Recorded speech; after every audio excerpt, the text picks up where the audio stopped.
లూకా సువార్త 23వ అధ్యాయము 34వ వచనం. మన మధ్యలో ఉన్న బంటి చదువుతాడు.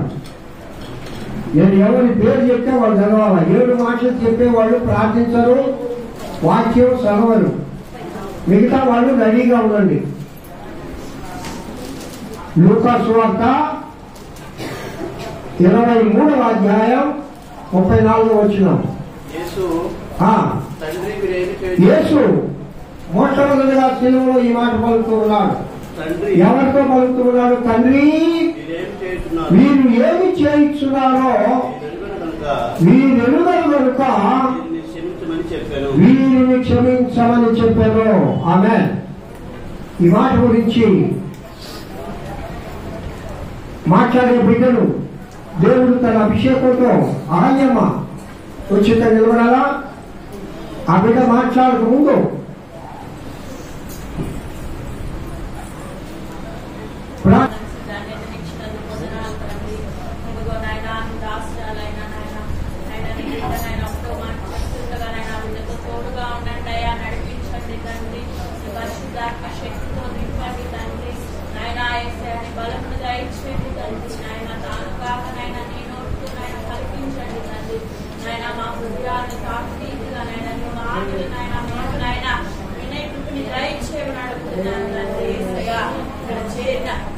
ప్రతి ఒక్క బిడ్డను దీవించి ఆశీర్వదించండి తండ్రి.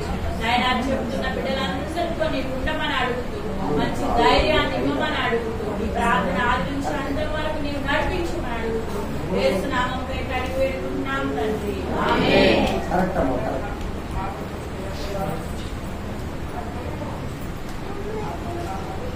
ముందుగా దేవుని నామానికి వందనాలు. సమయించినటువంటి పాస్టర్ గారికి చేరవచ్చిన మీ అందరికి కూడా దేవుని పేరిట కృతజ్ఞతలు తెలుపుతున్నాను. ఈ దినాన మనం అందరం కలిసి రక్షణ దినాన్ని గొప్పగా ఈ కార్యక్రమాన్ని మనం జరిపించుకుంటున్నాము. నిజంగా ఎవరికి ఇయ్యని ధన్యత దేవుడు ఈరోజు మనకందరికీ కలిగజేశాడు. నీ కోసం, నా కోసం, మన తల్లిదండ్రులు కానీ, మన బంధువులు కానీ, మన స్నేహితులు కానీ, మన రక్త సంబంధికులు కానీ ఎవరు చేయని త్యాగాన్ని ఈరోజు దేవుడు నీ కోసం, నా కోసం తన ప్రాణాన్ని సిలువలో బలి అయ్యాడు. అది ఏ విధంగా అందరికీ తెలుసు. పెద్దవారు మీకు మాకంటే మీకు ఇంకా బాగా తెలుసు. ఎందుకంటే మీరు చేసే సువార్త, మీరు చేసిన పరిచర్య ఎంత చాలా గొప్పది. అసలు అప్పట్లయితే నిజంగా కాలినడకతోనే క్రీస్తు సువార్తని ప్రకటించే వాళ్ళు. మరి కనీసం మంచినీళ్ళు కూడా తాగేవాళ్ళు కాదు. అంత దేవునికి ఇష్టంగా ఈ యొక్క ఉపాస ప్రార్థన దినాలను కూడా ప్రారంభించినటువంటి పెద్ద గొప్పవారు. మీరు దేవుని దృష్టిలో మంచి వ్యక్తులుగా ఈ లోకంలో నిలబడి ఉన్నారని నేను మనస్ఫూర్తిగా విశ్వసిస్తున్నాను. అయితే నేనైతే మరి చిన్న వయసులోనే దేవుడు ఎన్నుకున్నాడు కాబట్టి దేవుని యొక్క సువార్త పరిచర్యలో కొంచెం ఆయన గురించి చెప్పాలనే ఆశ, తపన నాకు ఉంది. కానీ ఈ వాక్యం కంటే ముందుగా చిన్న సాక్ష్యము. ఈ యొక్క 40 దినాలు మేము ఉపాస ప్రార్థన కార్యక్రమాన్ని ప్రారంభించున్నాం. ప్రతిదినము చర్చికి వస్తూ మరి దేవుల్లో ఎంతో బలపడుతూ పాస్టర్ గారు చెప్పే వాక్యాన్ని వింటూ మా యొక్క ఆత్మీయ స్థితిని బాగా మరి ఉజ్జీవింపజేయట్లో దేవుల్లో మేము చాలా బాగా బలపడ్డాము. అయితే అపరాధి ఏదో ఒక రూపంలో ఒక వ్యక్తిని కృంగదీయడానికి ఎప్పుడు వెంటనే రాసుకొని ఉంటారనమాట. అది కుటుంబ విషయంలో కావచ్చు, లేక శారీరక విషయంలో కావచ్చు, మరి ఆరోగ్య విషయంలో కావచ్చు. కానీ నాకు ఇక్కడ జరిగింది మీకు అందరికీ తెలుసు. నా చెయ్యి నిజంగా ఈరోజు దేవుని మధ్యలో నిలబడిందంటే దేవుని క్రియ. ఇదే నిజంగా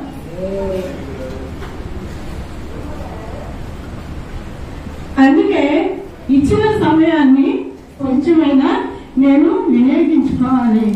నేనైతే వాస్తవంగా ఈ మాట నేను చెప్పలేను. నా చెయ్యి కొంచెం ఉంటే నొప్పి వస్తుంది, నేను చెప్పలేను అన్నదాన్ని. పాస్టర్ గారు ఏం చెప్పారంటే దేవుడు నీకు స్వస్థతని ఇస్తాడు, దేవుడు నిన్ను బాగు చేస్తాడు, నువ్వు చెప్పాలా ఖచ్చితంగా. దేవుడు ఎందుకు అవకాశాన్ని ఇచ్చిన దాన్ని పోగొట్టుకుంటామని చెప్పానని పాస్టర్ గారు చెప్పారు. ధైర్యంతో నిజంగా మరి నేను ఎంతో మంది మెసేజ్లు వింటూనే ఉన్నా. లేవలేని పరిస్థితిలో కూడా దేవునికి ప్రార్థన చేయాలి. పడుకున్న స్థితిలో అనారోగ్యంతో ఉన్నప్పుడు కూడా నీవు దేవునికి ప్రార్థన చేయాలి. నీ కాళ్ళు సరిగా లేకపోయినా, నీ చెయ్యి సరిగా లేకపోయినా కూడా నీవు దేవునికి ప్రార్థన చేయాలి అనే విషయాలు ఎంతో మంది దాసుల యొక్క మాటలు మనసుని ఎంతో ఆకట్టుకున్నది. నిజంగా కొంతమంది అయితే మన అంగవైకల్యంతో ఉండే వాళ్ళ నాకు గుర్తుకొస్తున్నారు. నిజంగా వాళ్ళైతే చెయ్యి కాలు ఉండదు, కానీ దేవుడి నామాన్ని ఎంతో గణపరుస్తున్నారు. నాలుగు నుండి దేవుడి నామాన్ని గణపరుస్తున్నారు. చూపు లేకుండా దేవుడి నామాన్ని గణపరుస్తున్నారు. అన్ని ఇచ్చి మరి మనము కొంత సమయమైన దేవునికి అవకాశం ఇవ్వాలి. దేవుణ్ణి ఆరాధించాలి, దేవుని నామాన్ని గణపరచాలి. ఆయన మన కోసం సిలువైపోయినప్పుడు, ఆయన మన కోసం రక్తం కార్చినప్పుడు, ఆయన శరీరాన్ని మరి గొల్లలతో పొడిచినప్పుడు ఇవన్నీ కూడా గుర్తు చేసుకుంటుంటే మనం కొంచెమైనా ఆయన గురించి మనం చెప్పలేమా? దేవుడి మాటలు ఇతర వాళ్ళకి మనము చెప్పలేమని ఆశ తపన మన ఒక్కరు నా హృదయంలో కలిగినది. కాబట్టి అందరం కూడా ఈ ఒక్క రోజు ఈ సమయాన్ని దేవుడికి మనము ఇవ్వాలని కోరుకుంటూ, నేను ఎక్కువసేపు చెప్పలేను, కొంచెం సమయంలోనే నేను ఈ వాక్యాన్ని ముగిస్తున్నాను. ఇక్కడ మనం చూసుకున్నటువంటి మొట్టమొదటి మాట ఏంటంటే, తండ్రి వీరేమి చేయించున్నారో వీరెరుగురు కనుక వీరిని క్షమించమని చెప్పాను. అసలు సిలువలో పలికిన మొట్టమొదటి మాట ఈయన రఘుడు. సిలువలో పలికినటువంటి మొట్టమొదటి మాట. మనకి 7 మాటలు ఉన్నాయి. గొప్పగా చాలా మాటలు మాట్లాడాలని మరి శాస్త్రవేత్తలు మరి బోధకులు అందరూ చెప్పినారు. కానీ 7 మాటల యొక్క గొప్పతనం చాలా విలువైంది. ఎందుకంటే ఈ రోజు గుడ్ ఫ్రైడే, మంచి శుక్రవారం, రక్షణ శుక్రవారం. అందరికీ ఈ రోజు రక్షణ వచ్చింది. నా పాపములను ఆయన తన వీపు మీద మోసుకున్నటువంటి రోజు ఈ రోజు. ఎవరు మోసుకుంటారు ఈ యొక్క పాపాలని? ఎవరు మోయలేరు.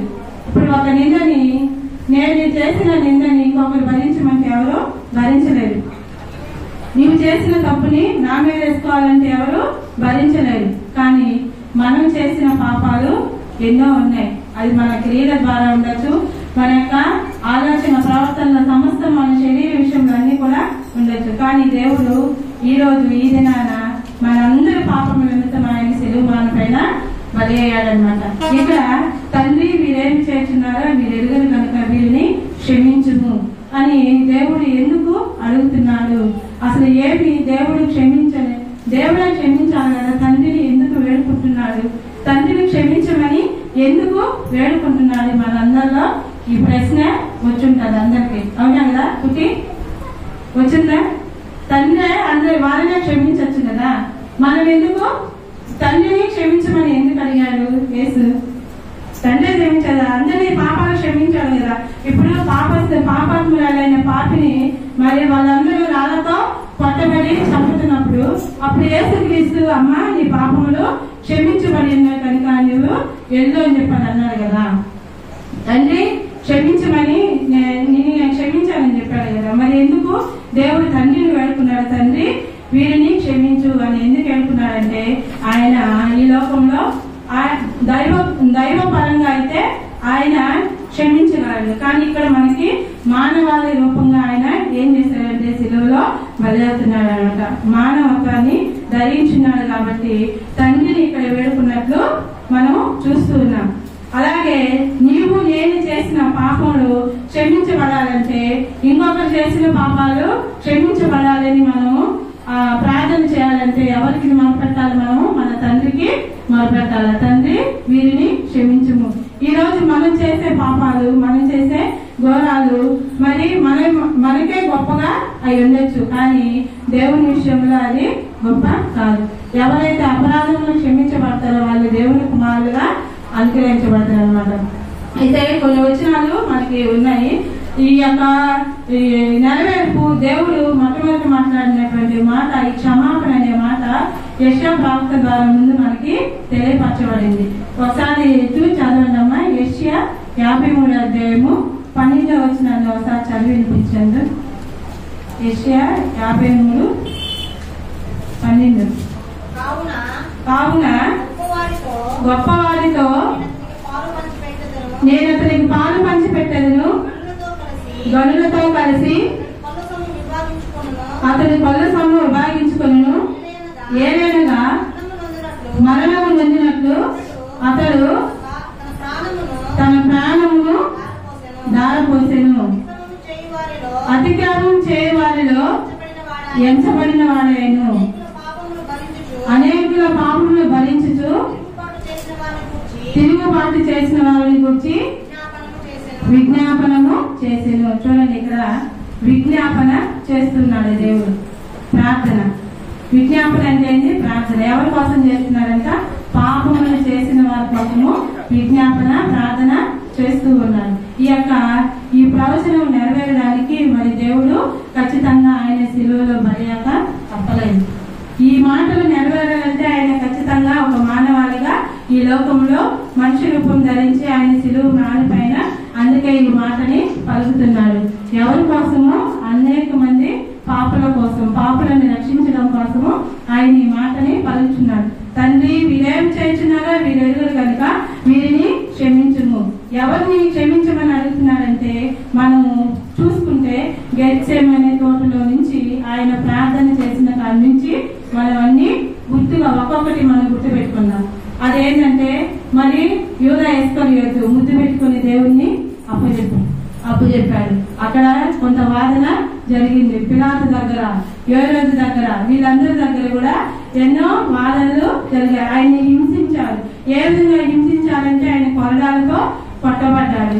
ఆయన తల మీద ముళ్ళ కిరీటం పెట్టారు. ముళ్ళ కిరీటం తల మీద పెడితే రక్తం ఎలా కారుతుంది? అసలు నిజంగా అంత రక్తం అంతా కారుతున్నా వాళ్ళని క్షమించారనమాట.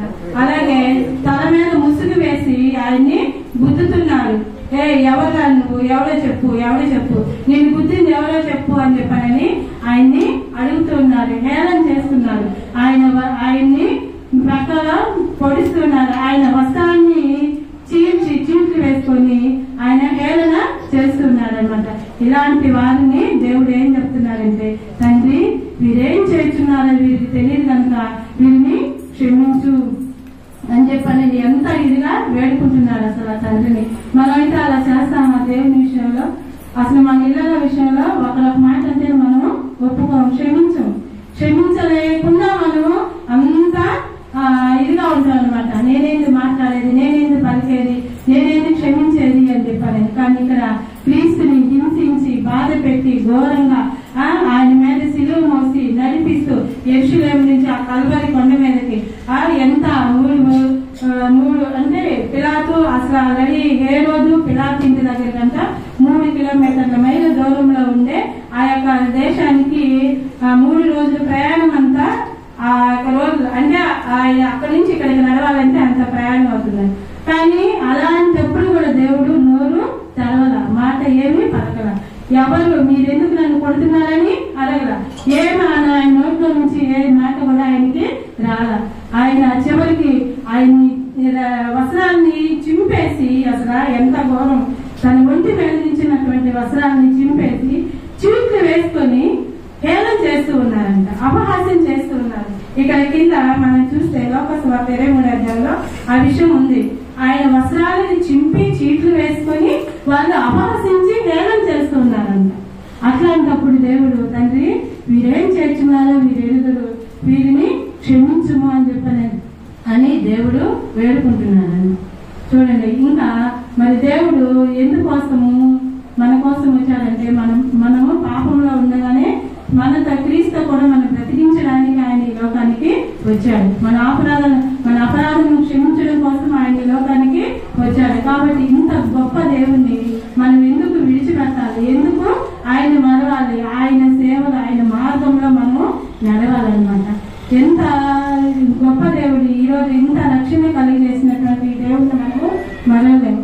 మన బైబిల్లో ఉన్నాడు, శపను కూడా ఉన్నాడు అనమాట. అంటే ఏసే కాదు, ఈ లోకంలో మనకి సాదృశ్యంగా శపను కూడా ఉన్నాడు. ఆయన రాగంతో కొట్టి హింసించేటప్పుడు కూడా ఆయన కూడా ఏమి నోటి నుంచి మాట ఏమి పలకలేదు. ఆయన మోకాళ్ళను ప్రార్థన చేస్తున్నాడండి క్రీస్తులాగా. తండ్రి, వీరేం చేస్తున్నారు వీరెరుగురు కనుక వీరిని క్షమించు అని చెప్పని శపను కూడా ఉన్నాడు. తండ్రి ప్రేమ చాలా గొప్పది. తండ్రి క్షమించినట్లు మన ఇతరులు మనల్ని క్షమించలేదు. మనం ఏదైనా తప్పు చేస్తే మనం ఎవరి దగ్గర వేడుకోవాలంటే తండ్రిని మనము వేడుకోవాలి. ప్రార్థన తండ్రిని ఎలా వేడుకోవాలి? మనం ప్రార్థన. తండ్రితో ఏ విధంగా మాట్లాడాలి? ప్రార్థన అంటేనే మాట్లాడదాం. ప్రార్థన అంటేనే మాట్లాడాలి. ఇక్కడ తండ్రి యేసుక్రీస్తు తన తండ్రితో మాట్లాడుతున్నాడు, ప్రార్థన చేస్తూ ఉన్నాడు. తండ్రి వీరేం చేస్తున్నారో వీరెరుగురు కనుక వీరిని క్షమించుము అని ఆయన విజ్ఞాపన చేస్తున్నాడు, ప్రార్థన చేస్తున్నాడు, క్షమించమని వాళ్ళని అడుగుతున్నాడు. ఈ రోజు మనం కూడా మన యొక్క గతిని మనం ఒక్కసారి గుర్తి, మనం ఏదైతే దేవునికి అయిష్టంగా మనం చేస్తున్నాము, మన ప్రవర్తన ద్వారా ఆయన అయిష్టమైన మార్గంలో మనం నడుచుంటే మనం ఎవరిని వేడుకోవాలా? తండ్రిని వేడుకోవాలా. తండ్రి మరి శిష్యులకు పరలోక ప్రార్థన కూడా నేర్పించాడు. మా రుణములను క్షమించిన ప్రకారము మా రుణములను క్షమించుము అంటే మా రుణస్థలను మేము క్షమించిన మా రుణాన్ని కూడా మేము చేసినటువంటి తప్పుల్ని నీవు క్షమించు తండ్రి అని మనము వేడుకోవాలన్నమాట. అలాగే మరి తండ్రి తప్పిపోయిన కుమారుడు మనకు తెలుసు. తండ్రి ఏడు తప్పిపోయిన కుమారుడు అందరికీ తెలిసిన స్టోరీ ఇది. ఆ యొక్క కుమారుని ఏ విధంగా క్షమించాడు? ఆస్తిని అంతా తీసుకోపోయాడు, అంతా కాలేశాడు. ఆ దుర్వ్యాపారం వల్ల ఆయన యొక్క సమస్తాన్ని పోగొట్టుకున్నాడు. కనీసం తినడానికి తిండి కూడా లేదు. ఆయన పందుల పొట్టిని మేపుతున్నప్పుడు తన తండ్రి గుర్తుకొచ్చాడు. ఈ రోజు నా తండ్రి ఏంది ఇంట్లో ఉంటే నాకు ఇంత గట్టి ఉండేదా? నా తండ్రి దగ్గర ఉంటే ఎంతో మంది పని వాళ్ళు, ఎంతో మంది మంచి మంచి భోజనాలు చేస్తూ వాళ్ళు గడుపుతున్నారు కదా, నా యొక్క పరిస్థితి ఈ విధంగా ఉంది అని చెప్పానని తప్పు చేసిన అతను అప్పుడు క్షమాపణ బుద్ధి వస్తుందన్నమాట. నా తండ్రి దగ్గరికి వెళ్తే నన్ను క్షమిస్తాడు కదా అన్న నమ్మకం తన తండ్రి దగ్గరికి వచ్చినప్పుడు తండ్రి అతన్ని విడిచిపెట్టలేదు. తండ్రి అతన్ని క్షమించాడు, తన కుమారునిగా స్వీకరించుకున్నాడు. తండ్రి దగ్గర తండ్రి నేను చేసిన తప్పు నన్ను క్షమించయ్యా, నీ యొక్క ఆస్తుల మొత్తాన్ని తీసుకొని పోయి నాకు రావాల్సిన దాన్ని దుర్వ్యాపారం వల్ల నేను పాడు చేశానయ్యా, నన్ను క్షమించి తండ్రి, నీ పని వాళ్ళలో ఒక కుటుంబాన్ని నన్ను చేర్చుకోయా అని చెప్పని ఎంత వేదన పడుతున్నారంటే ఆ కుమారుడు. అప్పుడు ఆ తండ్రి మనసు ఏ విధంగా ఉంటుంది? అయ్యో నా కుమారుడు, నేను సరే నా రక్తాన్ని పెట్టి నిన్ను కొన్నానయ్యా, నా రక్తంలో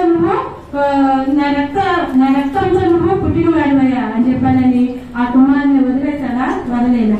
తన కుమారుని అతను చేర్చుకుని ప్రశస్తమైన వస్త్రాలు అతని ధరించి అతని ముద్దు పెట్టుకుని మరి ఆయన సింహాసనం దగ్గర కూర్చుని పెట్టాడండి. ఎంత మంచి తండ్రి మన తండ్రి. ఈ విధంగా ఒకవేళ మనము చేసినటువంటి తప్పులు ఏమన్నా ఉంటే మనం క్షమించేవాడు ఎవరు కాదు, మన తల్లిదండ్రులు కాదు, మన బంధువులు కాదు, మన స్నేహితులు కాదు, మన తోబుట్టువులు కాదు. కానీ మన తప్పులు క్షమించేవాడు ఎవరంటే మన యేసయ్య ఒక్కడే. మరి ఆ తండ్రి దగ్గర మనము క్షమాపణ వేడుకోవాలన్నమాట. కాబట్టి మరి యేసుక్రీస్తు మన కోసము ప్రార్థన చేస్తున్నాడు. ఆ యొక్క శిలువలో మొట్టమొదటిసారిగా పలికినటువంటి మాట, తండ్రి వీరేం చేస్తున్నారు, వీరెరుగురు కనుక వీరిని క్షమించమని అడిగినట్లు మనం కూడా మన పాపాలని ఇవన్నీ తెలుసుకున్నాక కూడా మనం ఇంకా అలాగే ఉండకూడదు. మన తప్పులను క్షమించమని దేవుని బిడ్డలుగా, దేవుని సొత్తుగా మనం ఉండాలని మరి ఈ రోజు ఈ యొక్క మొదటి మాటలో దేవుడు మనతో మాట్లాడిన ఈ యొక్క మాట పలికే దేవునికి వందనాలు చెల్లిస్తూ ఈ యొక్క వాక్యాన్ని ముగిస్తూ ఉన్నారు. మన మధ్యలో ఉన్న సర్వజన్మ ప్రార్థన ఆమెకి మైకి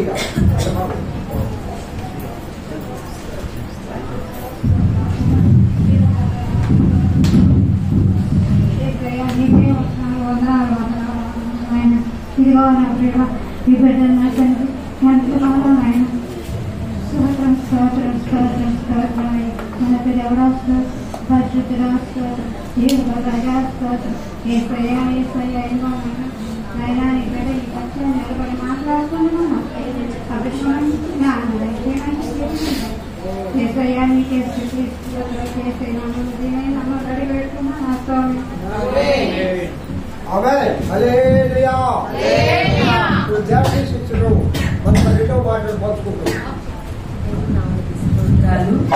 మీ అందరికీ వందనాలు. దేవుడు ఆయన కృపలో నన్ను జ్ఞాపకం చేసుకొని కొద్ది నిమిషాలైనా ఆయన సన్నిధిలో మాట్లాడేదానికి దేవుడు అవకాశం ఇచ్చిన దేవాది దేవునికి స్తోత్రాలు చెల్లిస్తాను. తెలియజేస్తున్నాను. నాకు ఇచ్చిన రెండవ మాటగా లూకా సువార్త 23వ అధ్యాయము 43వ వచనం. నేడు నీవు నాతో కూడా పరదేశీయులు ఉందువని నిశ్చయముగా నీతో చెప్పుచున్నాను అనేటప్పుడు ఈ మాట ఏ సందర్భంలో ఎక్కడ మాట్లాడారు అంటే యేసయ్య సిలువలో మాట్లాడిన మాట రెండో మాటగా ఇది మనకు తెలుసు. మనకి సిలువలో ముఖ్యంగా 7 మాటలు యేసయ్య పలికాడు. ఆ మాటలు అమూల్యమైనవి. ఎన్నో మాటలు మాట్లాడాడు, కానీ సిలువలో పలికిన మాటలు మాత్రము ఆ 7 మాటలు అమూల్యమైన మాటలు మనకు పలికాడు అనమాట. దేవుడు మనతో మాట్లాడాడు. ఇక్కడ ఏంటంటే 2 దొంగలు ఉన్నారు, మధ్యన యేసయ్యని సిలువలో వేశారు. ఇక్కడ 2 దొంగలు, ఒక దొంగ వచ్చి మంచి దొంగ, ఇంకొక దొంగ వచ్చి అంటే కుడి వైపున ఒక దొంగ, ఎడమ వైపున ఒక దొంగ, 2 ఉన్నారు. ఇక్కడ మనము లూకా సువార్త 23:39 నుంచి చదువుకుందాము. చదవండి కొద్దిగా. వేలాడి వేయబడిన ఆ నేరస్తులలో ఒకడు ఆయన దూషించుచు, నీవు క్రీస్తువు కదా, నిన్ను నీవు రక్షించుకొనుము, మమ్మల్ని కూడా రక్షించమని చెప్పాను. అయితే రెండవ వాడు వారిని గద్దించి, నీవు అదే శిక్షా విధిలో ఉన్నావు కనుక దేవునికి భయపడవా? మనమైతే ఇది న్యాయమే, మనము చేసిన వాటికి తగిన ఫలము పొందుచున్నాము గాని ఈయన ఏ తప్పిదము చేయలేదని ఆయనను చూచి, యేసు ప్రభువా, నీవు నీ రాజ్యంలోనికి వచ్చినప్పుడు నన్ను జ్ఞాపకం చేసుకోమనేను. అందుకు ఆయన వానితో, నేడు నీవు నాతో కూడా పరదేశిలో ఉండువని నిశ్చయముగా నీతో చెప్పుచున్నాను అనేను. ఇక్కడ వచ్చి ఈ 2 దొంగలు, ఒక దొంగ ఏమంటున్నాడంటే ఈ 2 దొంగతనం చేసిన వాళ్లే, కానీ యేసయ్య దొంగతనం చేయలేదు కదా, కానీ ఆయన సిలువ వేశారు. ఇక్కడ ఈ 2 దొంగలు, ఈ 2 దొంగలు వచ్చి బందిపోటు దొంగలు అన్నమాట. వీళ్ళు ఎడారి ప్రాంతంలో మనుషులు ఎవరు లేని చోట ఎవరన్నా వస్తా ఉంటే వాళ్ళని కొట్టి చంపేసేసి వాళ్ళ నగలు లాగేసుకొని వాళ్ళు ఆ విధంగా బ్రతికే వాళ్ళు అనమాట. ఈ ఒక దొంగ వచ్చి ఈ కుడివైపు ఉన్న దొంగ, ఆయన 15 సంవత్సరాల వయసులోనే ఆయన దొంగగా మారాడంట. ఈ రెండవ దొంగ వీళ్ళకి బంధువు అంట. వీళ్ళిద్దరు వచ్చి ఇక్కడ ఈ మొదటి దొంగ గొప్ప వ్యక్తి, అంటే ఒక మంచి కుటుంబంలో ఉండే అతను అనమాట. ఈయన ఏంటంటే ఈ రెండవ దొంగతో చేరేసి వీళ్ళిద్దరు బంధువులు. అంటే నేను చరిత్రలో చదివాను, ఈ 2 కలిసి ఇట్లా దొంగతనాలు చేస్తూ ఉండేవాళ్ళు. వీళ్ళు ఎక్కడంటే ఎడారి ప్రాంతంలో చేసేవాళ్ళు అనమాట. ఈ దొంగతనం చేస్తూ వాళ్ళు అలా బ్రతుకుతూ ఉండేవాళ్ళు. ఒకరోజు ఈ మొదటి దొంగ ఒక స్త్రీని హత్య చేసి ఈ చెరసాలలో వేయబడ్డారు. అలాగే యేసు ప్రభువు కూడా ఆ చెరసాలలో ఉన్నాడనమాట. అప్పుడు వీళ్ళు ఈ చెరసాలలో యేసు ప్రభువుతో ఈ దొంగ పోయేటప్పుడు అప్పుడు ఒక నెరోరిక అనే ఒక స్త్రీ యేసు ప్రభు మొహానికి వీళ్ళు కొట్టి రక్తము కారుస్తా, మొహం ఉమ్మేస్తా ఇలా తీసుకోపోయేటప్పుడు చేస్తున్నప్పుడు ఈ నెరోరిక అనే ఆ స్త్రీ వచ్చి ఒక తెల్లటి బట్ట తీసుకొని యేసయ్యకి తుడుస్తుంది అనమాట. అప్పుడు అది రెండవ దొంగ చూస్తూ ఉంటాడు, అదే మొదటి దొంగ చూస్తా ఉన్నాడు, ఈయనతో ఉన్నాడు కాబట్టి ఆయన చూస్తూ ఉన్నాడు. ఈ చెరసాల్లో ఆ రాత్రి అంతా చెరసాల్లో ఉన్నాం. మరుసటి రోజు మధ్యాహ్నము 3 గంటలకి ఈయన్ని సిలువ వేశాడు. ఆ సిలువలో వచ్చి ఇది గ్రహించాడు ఈ మొదటి దొంగ. ఈ రెండో దొంగ ఏంటంటే ఇక్కడ ఏమంటున్నాడు, వేలాడిపోయిన నేరస్తుల ఒకడు ఆయన దూషించుతూ, అంటే ఇంకో దొంగ ఎడమవైపు దొంగ ఏమంటున్నాడంటే, అయ్యా నువ్వు క్రీస్తు కదా, నిన్ను నువ్వు రక్షించుకో, మమ్మల్ని రక్షించు అని చెప్పి రెండో దొంగ అంటున్నాడు.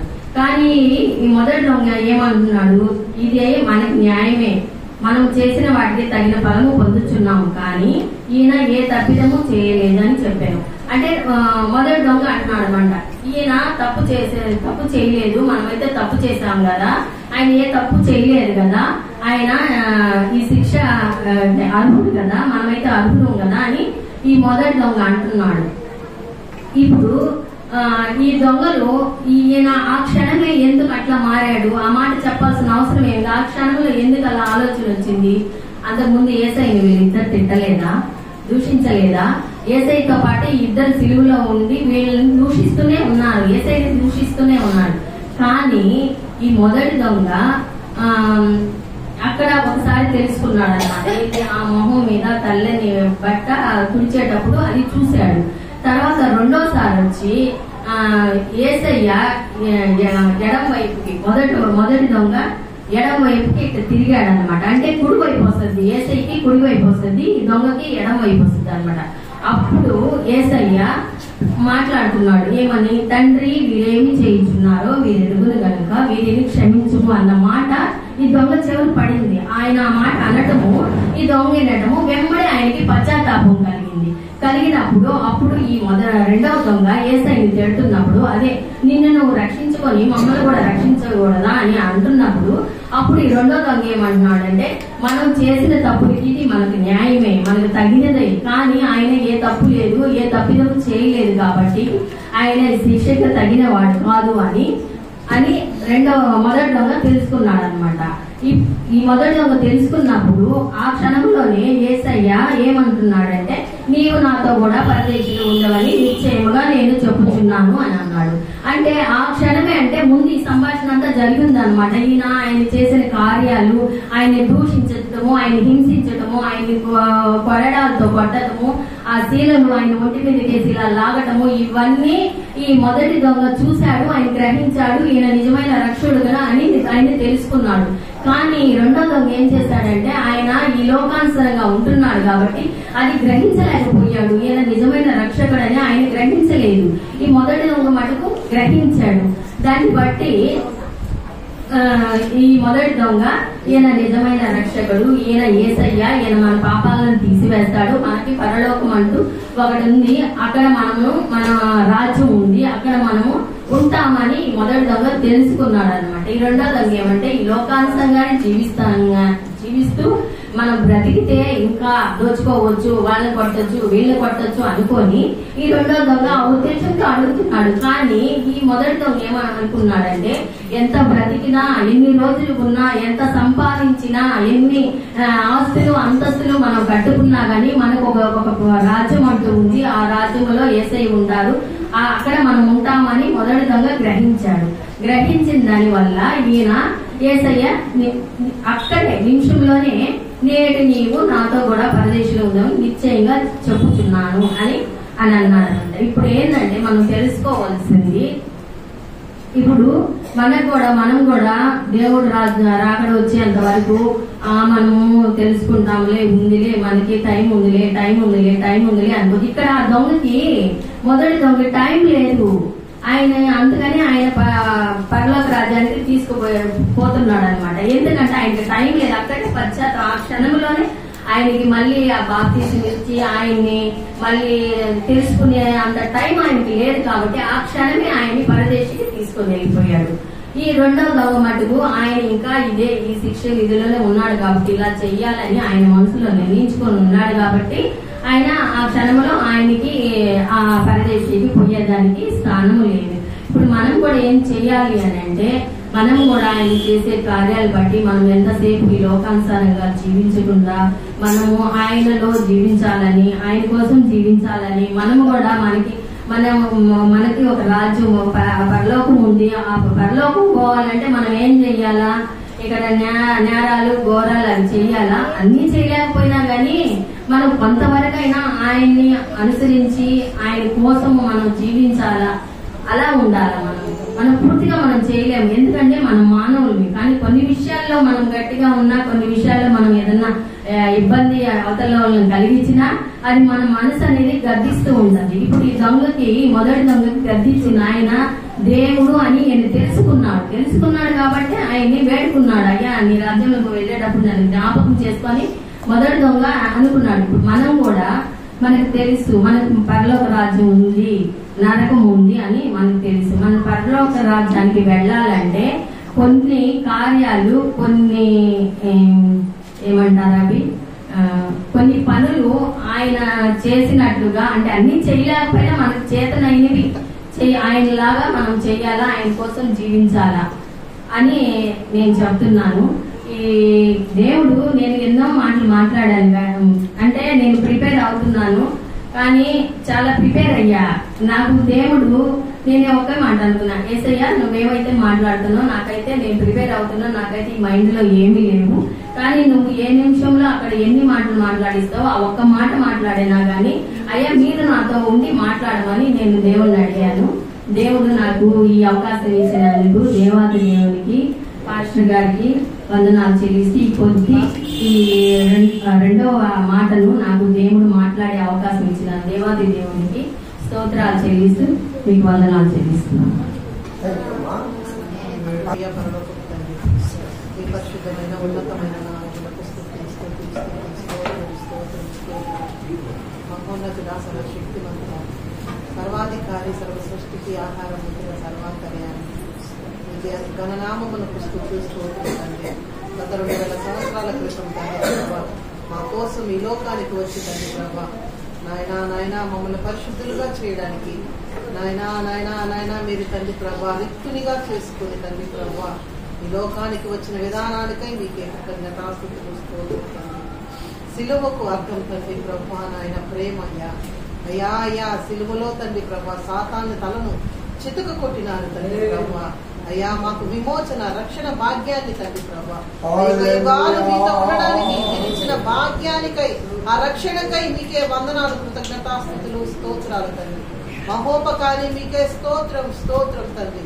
బిడ్డలందరూ తండ్రి ప్రభా నాయన అయ్యా మీరు తండ్రి అమూల్యమైన నాయన ముత్యాలు లాంటి మీ మాటలు తండ్రి బిడ్డల నోట పలుకుచు ఉండగా వారి నోటికి మీరు బూరగా ఉండమని అడుగుచున్నాం తండ్రి. నాయన బిడ్డలు మాట్లాడుచు ఉండగా తండ్రి మీ జ్ఞానమును ప్రసాదించమని అడుగుచున్నాం తండ్రి.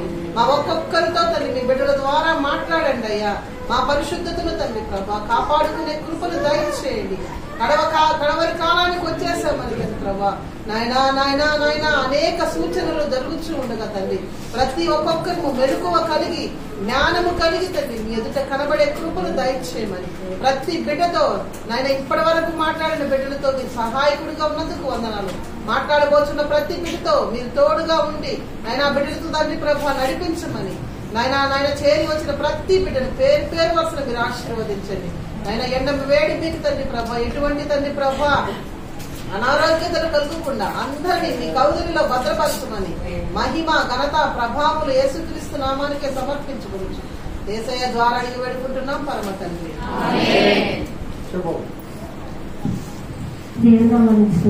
ఇక్కడ చేరిన సంఘటన ఉన్నాను. ఈ అవకాశం ఇచ్చిన పాస్టర్ గారికి అలాంటి దేవునికి వందనాలు చెల్లిస్తున్నాను. యోహాను రాసిన సువార్త 19వ అధ్యాయము ఒకసారి చదువుకుందాం. 25వ అధ్యాయము 26వ వచనం 27వ వచనం.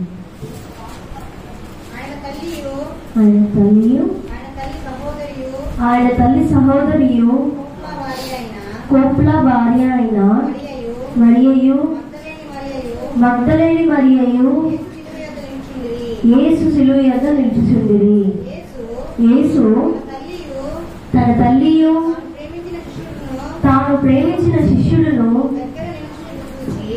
దగ్గర నిలిచి ఉండడం చూచి, అమ్మా ఇదిగో నీ కుమారుడు అని తన తల్లితో చెప్పాను. తర్వాత శిష్యుని చూచి ఇదిగో నీ తల్లి అని చెప్పాను. ఆ గడియ నుండి ఆ శిష్యుడు ఆమెను తన ఇంట చేర్చుకోలేడు. చిన్న ప్రార్థన చేసుకున్నాం.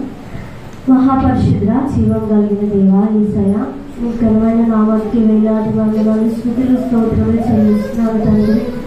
దేవా ఇదిగో తండ్రి అయ్యా నాయన ఈ గుడ్ ఫ్రైడే దినాల ప్రభావ మేమందరం ఇక్కడ చేరి తండ్రి నీవు మా అందరితో ఏం మాట్లాడతావని మేము ఎదురు చూస్తుండగా నాయనా, మాట్లాడేవాడివి నీవు కనుక ప్రభా, ఎవరితో ఏమి మాట్లాడాలో ప్రభా నీవే ముందుండి నాయన అందరితో నాయన వారికి నాయన ఈ రోజు కావాల్సిన అనుదిన ఆహారాన్ని నాయన వారికి దయచేయమని, నాకు దయచేయమని, నీకే సమస్త మహిమ ఘనత ప్రభావం చెల్లిస్తూ యేసు పరిశుద్ధ నామం బట్టి ప్రార్థించి అడిగేస్తున్నాము తండ్రి. యేసు ప్రభు శిలువలో 7 మాటలు పలికాడు, అవన్నీ వాళ్ళకి తెలుసు. అయితే నేను ఒకటి చెప్పాలనుకుంటున్నా. మనము ఒక మనిషి ఈ లోకంలో పుట్టినప్పుడు ఫస్ట్ ఒక చిన్న పాప ఫస్ట్ మాట్లాడే మాటని తల్లిదండ్రులు ఎంతో ఇష్టంగా దాన్ని కొందరు వీడియో రూపంలో పెట్టుకుంటారు. అట్లే కొందరు ఏంటంటే ఇంతకుముందు ఏం లేవు కాబట్టి వాళ్ళు నా కూతురు ఫస్ట్ నా కొడుకు ఈ మాట మాట్లాడదని చెప్పుకుంటారు. అలానే లాస్ట్ చనిపోయేటప్పుడు అదే కూతురు అదే కొడుకు తల్లిదండ్రులు వాళ్ళు పడగల మీద ఉన్నప్పుడు, లేకపోతే తమ సొంత కుమారులు పడగల మీద అదే చావు చనిపోతారు అన్నప్పుడు వాళ్ళు ఏం మాట్లాడతారా అన్నది ప్రతి ఒక్కరు వెయిట్ చేస్తూ ఉంటారు. కొందరు చెప్తారు నాకు ఇది చేయమని అడిగారు, కొందరు ఏం చెప్తారంటే నాకు ఈరోజు ఈ కర్రీ చేయమని అడిగాడు కానీ చనిపోయాడు, నాకు నా కొడుకుని అడిగాడు, చిన్నోడిని అడిగాడు, పెద్ద ఇట్లా చెప్తా ఉంటారు. అంటే ఒక మనిషి చనిపోయే ముందు కానీ ఒక మనిషి పుట్టిన తర్వాత కానీ వాళ్ళు ఏ మాటలు మొదలు మాట్లాడతారు, ఏ మాటలు చివరి మాట్లాడతారు అన్నది అందరూ ప్రతి ఒక్కరి విషయంలో, అంటే మనిషిపై లోకంలో ఉన్నప్పుడు వి విల్ ఆల్వేస్ ఫోకస్, అంటే ఎప్పుడు ఏంటి అనేది మనం ఎప్పుడు ఫోకస్ చేస్తాం. ఇక్కడ యేసు ప్రభు కూడా శిలువలో 7 మాటలు మాట్లాడాడు. ఒక్కసారి నేను ఉదయం రెడీ అవుతా ఉన్నా, ఉదయం కూడా కాదులే 11:30కి రెడీ అవుతా ఉంటే ఏసీ వేసుకొని రెడీ అవుతున్నా. చిన్న ఎగ్జాంపుల్, వేడి తట్టుకోలేక ఏసీ వేసుకొని రెడీ అవుతున్నా. అప్పుడు నాకేమనిపించింది అంటే నేను ఇంట్లోనే ఉన్నా, ఒక దాని కింద ఉన్నా, మళ్ళీ ఏసీ వేసుకొని ఉన్నా, ఇంత వేసుకొని కూడా నాకు అవ్వట్లా. కానీ యేసు ప్రభువు ఆ మిట్ట మధ్యాహ్నం 6 గంటలు శిలువ మీద అందరి కోసం ఆయన ఉన్నాడంటే అసలుకి మనము ఆయన చేసిన దాంట్లో 0.001% కూడా మనకి జరిగితే మనం తట్టుకోలేము. ప్యాషన్ ఆఫ్ క్రైస్ట్ మూవీ ఎవరైనా చూస్తుంటే అందులో జేమ్స్ టాలియన్ అని హీరో ఉంటాడు. ఆయన పేరు కూడా జేసీ, అంటే జీసస్ క్రైస్ట్ ఎట్లను ఆయన పేరు కూడా జేసీ. ఆయన గురించి ఒక్క చిన్న చెప్పి వాక్యంలోకి వెళ్ళిపోతా. ఆయన మూవీ తీసేటప్పుడు అంట ఆయన దగ్గరికి డైరెక్టర్ వెళ్ళి డైరెక్టర్ చెప్తారు, ఇలాగా నేను ప్యాషన్ ఆఫ్ క్రైస్ట్ మూవీ చేయాలనుకుంటున్నా. ఆ మూవీలో ఏమీ ఉండదు, జస్ట్ యేసు ప్రభువు తోట ఉంది కదా, తోట పేరేసి గెత్సెమనే తోట దగ్గర నుంచి యేసు ప్రభు పట్టుకున్నాక యేసు ప్రభు లాస్ట్ 7th వర్డ్ కూడా చెప్తారు చూడు, అక్కడి వరకు మాత్రమే మూవీ ఉంటుంది, అంతకు మించి ఏమి ఉండదు.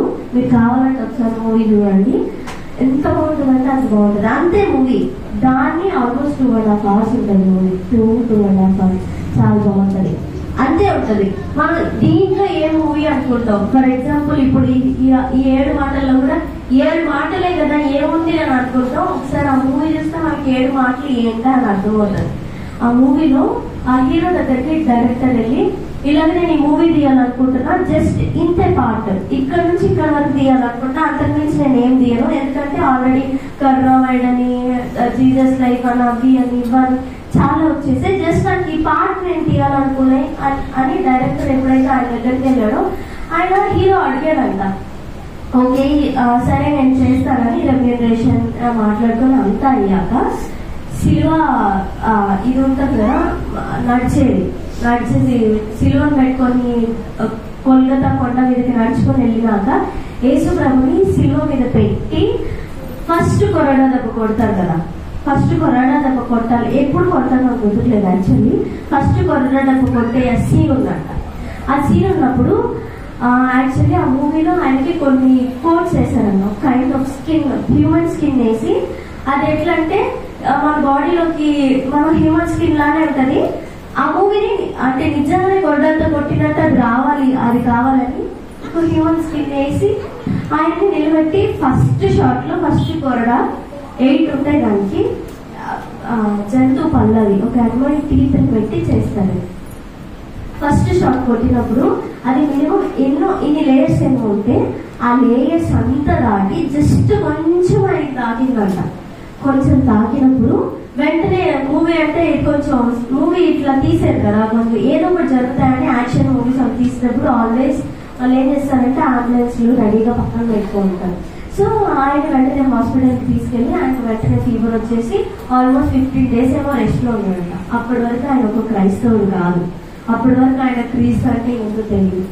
అయితే వెంటనే ఆయన కోలుకున్నప్పుడు మళ్ళీ డైరెక్టర్ వచ్చారంట, మన మూవీ స్టార్ట్ చేద్దామా అంటే అప్పుడు ఆయన ఒక చిన్న క్వశ్చన్ అంటే నేను ఒక్క చిన్న క్వశ్చన్ అడుగుతా, నువ్వు చెప్తావా నాకు ఆన్సర్ అంటే ఏంటి అని డైరెక్టర్ అడిగితే ఏం లేదు, ఇప్పుడు మనం మూవీ చూస్తున్నాం కదా అది ఒక స్క్రిప్టా ఒక కథ లేకపోతే నిజంగానే జరిగిందా అని అంటే ఇది నిజంగానే జరిగింది అని చెప్పి డైరెక్టర్ చెప్పాడంట. చెప్పగానే ఆయన వెంటనే అక్కడికక్కడే హాస్పిటల్లో యేసు ప్రభుని తన సొంత రక్షకుడుగా అంగీకరించాడు. ఆయన ఒక మూవీ జస్ట్ మూవీ చేశాడు, ఆయన అక్కడ రక్షింపబడాలని ఆయన అలా రాసి పెట్టాడు. ఆయన మీరు చూస్తే కొంచెం ముక్కట్లు అంతా మనకి యేసు ప్రభుని చూసిన ముక్కట్లు అట్లనే అనిపిస్తాయి. అయితే ఆయన అక్కడ వెంటనే యేసు ప్రభుని తన సొంత రక్షకుడుగా అంగీకరించాడు. ఏంటి ఒక చిన్న అది వచ్చింది, అది ఒక చిన్న గీతపరంగా యూట్యూబ్ లో ఉంది ఇది సాక్ష్యం ఆయన గురించి. సో మనము యేసు ప్రభు ఏడు మాటలే కదా, సిలువల వరకు 7 మాటలే కదా, ఇదే కదా అనుకుంటాం. కానీ దాని వెనక ఎంత యేసు ప్రభు ఆయన ఎంత ఫేస్ చేశాడు అన్నది మనం ఎవ్వరు ఆ ప్లేస్ లో ఒకసారి నువ్వు నేను ఉంటే ఒక గీతకి ఆయన హాస్పిటల్ అడ్మిట్ అయ్యి 15 days రెస్ట్ తీసుకున్నాడంటే ఉదయాన్నే రెడీ అవ్వలేకపోయా, ఏసీ లేక రెడీ అవ్వలేకపోయా, కనీసం 10 నిమిషాలు ఉండలేకపోయా. మనం ఈ వేళలోనే ఉండలేకపోతున్నాం. ఒక మనిషి 6 గంటలు ఒక్కటే శివం మీద కాళ్ళు చేతుల్లో శీలలు పెట్టేసి కదలడానికి ఉంటుంది. మనం నార్మల్ మెహందీ కోన్ పెట్టుకొని మనకి దోమలు ఏమైనా కుడితే గీసుకోవాలంటే మనకి ఎంత కష్టం ఉంటుంది. ఏడిపోతుందో ఒక పక్క ఉంటుంది, పక్కన ఒకరు వచ్చి గీరాలి మళ్ళీ వాళ్ళు. కానీ ఒక మనిషిని ఒక శిలువలో పెట్టేశాక మీరు అక్కడి నుంచి ఊహించుకోండి, ఒక మనిషిని శిలువలో పెట్టేశాడు, యేసు ప్రభు శిలువలో కదలలేకున్నప్పుడు మాట్లాడాడు అన్నది ఎప్పుడు గుర్తుపెట్టుకోండి. యేసు ప్రభు నార్మల్ గా ఉన్నప్పుడు మాట్లాడాడు అని గుర్తుపెట్టుకోకండి మాటలు. ఆయన శిలువలో he's not good at all. ఆయనకి ఎక్కడ కూడా ఇంత మంచి ఏది లేదు. ఆయనకి సఫరింగ్ లోనే ఉన్నాడు. ఒక మనిషి బాడీలోంచి బ్లడ్ పోతానే ఉంది కానీ స్టిల్ ఫస్ట్ మాట ప్రేమ. అయ్యా మీరు ఏం చేస్తున్నావు తెలియదు అయ్యా, నువ్వు క్షమించావా, నువ్వు నేను క్షమిస్తావా ఎవరినైనా? ఎవరిలో ఎందుకు మన ఇంట్లో అసలుకి ఇంట్లో ఒకరిలో ఒకరి దగ్గర ప్రేమ ఉందా? యేసు ప్రభుకి ఏమో అవసరం ప్రేమ అక్కడ. ఆయన ఒక్క ఇట్లేస్తే భూమి అనేదంతా ఎగ్జిస్టింగ్ లోనే ఉంటుందంట. మనం ఎవరు ఉందాం జస్ట్ ఒక చిన్న అంటే 12,000 సేనా వ్యూహముల కంటే 12,000 సేనా వ్యూహములు ఎవరికి ఉన్నాయి తెలుసా? హేరోదు అంట వెళ్తా ఉంటే ఆయన వెనక రథాల వెనక అంతమంది నడుస్తారు హేరోదుని కాపాడడానికి, లేకపోతే ఒకటి జరుగుతుంటే. ఈ లోకంలో ఉన్న రాజులే అంత సెక్యూరిటీ పెట్టుకుంటే ఆయన ఒక చిటికేయంగానే వెంటనే భూమి అనేది ఎగ్జిస్టింగ్ లో కూడా ఉండదు. మన జీవితాలని మనం ఇక్కడ బతికేస్తున్నాం, జీవించేస్తున్నాం, అయిపోతుంది. మనిషి రోజులు గడిచిపోతున్నాయి. పోయి గుడ్ ఫ్రైడే అయింది, గుడ్ ఫ్రైడే వచ్చింది, మళ్ళీ ఏం మార్పు వచ్చింది? గుడ్ ఫ్రైడేలు వస్తానే ఉంటాయి, మరి మనలో మార్పేంటి? ఇక్కడ 3వ మాట యేసు ప్రభు అమ్మ ఇదిగో నీ కుమారుడు, యోహాను చూసి ఇదిగో నీ తల్లి. యేసు ప్రభుకి ఏం అవసరం? ఆయన ఆల్రెడీ సఫరింగ్ లో ఉన్నాడు కదా. ఒక మనిషి ఆల్రెడీ సఫరింగ్ లో, నేనైతే సఫరింగ్ లో ఒక బాధలో ఉండి నేను ఒక మనిషి గురించి నేనైతే పట్టించుకోను. ఎందుకంటే అక్కడ నాకు ఆల్రెడీ బాధ ఉంది. నన్ను నేను పట్టించుకోవడమే నాకు కష్టం. ఇంకొక మనిషి గురించి నువ్వు తిన్నావా తాగేవా ఇవన్నీ నేనైతే అడగలేను. కానీ యేసు ప్రభు ఎందుకు అడిగాడు? ఎందుకు క్షమించమన్నాడు? ఎందుకు తన పక్కన ఉన్న దొంగని ఎందుకు ఆ దొంగ సైడ్ చూసి నేను నాతో కూడా పరదేశంలో ఉంటావు ఆ దొంగకి ఎందుకు చెప్పాడు? తల్లిని చూసి ఎందుకు ఒక బాధ్యత? యేసు ప్రభు మనకు 3వ మాటలో ఒక బాధ్యత చూపిస్తున్నాడు. ఇక్కడ ఉన్న మనం అందరం ఒక్కసారి అమ్మలో నాన్నలో అవన్నీ పక్కన పెట్టేసి ఒక్కసారి మనం అందరం పిల్లలు అవుదాం, మన అమ్మల గురించి ఆలోచిద్దాం. సో ఇక్కడ నేను మా అమ్మ గురించి ఆలోచిస్తాను, మా అమ్మ గురించి ఆలోచిస్తుంది. ఇక్కడ ఉన్న ప్రతి ఒక్కరు మీ అమ్మల గురించి ఆలోచించండి. సో మనమందరం మన అమ్మల్ని నాన్నని ఎలా ట్రీట్ చేస్తున్నాం? Are we treating them good? అని వాళ్ళు బాగున్నారా, లేకపోతే వాళ్ళు చనిపోయి ఉండొచ్చు. సో చనిపోయినప్పుడు మీకు ఈ 0% లో అయినా మీరు హ్యాపీగా ఉన్నారా? అయ్యా నేను మా అమ్మని బాగా చూసుకున్నా, మా నాన్నని బాగా చూసుకున్నా, లేదు మా అమ్మ నా వల్ల సఫర్ అయింది, ఇట్స్ ఓకే. దేవుడు ఏం చెప్పాడంటే బాలుడు స్వాభావికంగానే చెడ్డవాడు, బుద్ధి చెడ్డది, పుట్టడం చెడ్డ బుద్ధితోనే పుట్టేశాడు దేవుడే చెప్పాడు.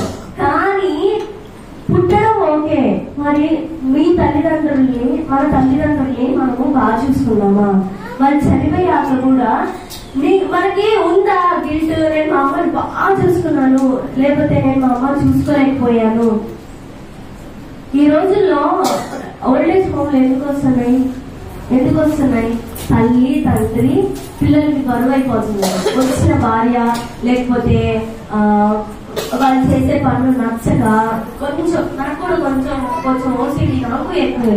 బట్ స్టిల్ ఏంటంటే మనం చిన్నప్పుడు మన తల్లిదండ్రులు వీడు ఒంటి మీద కూర్చుంటున్నాడు, బాత్రూము ఒంటి మీద తగ్గుతున్నాడని ఒకవేళ మన అమ్మగారి వాళ్ళ పక్కన పడేస్తుంటే నువ్వు ఇంతే ఉంటావు. ఒకవేళ మన అమ్మలు కానీ మనల్ని పక్కన పడేస్తుంటే ఓకే. సో ఒకవేళ మన అమ్మలు కానీ మనల్ని అలాగా మన 1 year ఉన్నాం, ఫర్ ఎగ్జాంపుల్ అంత బేబీయే ఉన్నాం, మనం బాత్రూమ్ కూర్చున్నాం, మన అమ్మ నాకు అవసరం లేదు, తీసుకుపోయి అనాథాశ్రమంలో ఏం చేస్తా, లేకపోతే నాకు అవసరం లేదని పక్కన పడేస్తే నీకు ఎవరన్నా వచ్చి నీ బాత్రూమ్ క్లీన్ చేస్తారా? చేయరు.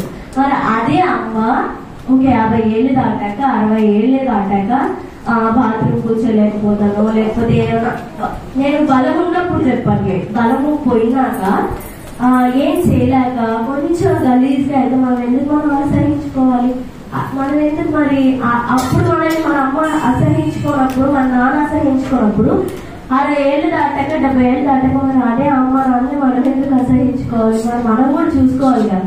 ఒకవేళ ఆ రోజు వాళ్ళు నో అనుకుంటే ఈ రోజు మనం ఈ పొజిషన్ లో ఉండే వాళ్ళం కాదు. ఇక్కడ యేసు ప్రభు యోహాను చూసి ఏం చెప్తారంటే ఇదిగో నీకమ్మ. యేసు ప్రభు మరియకి ఎందుకు చెప్పాలి?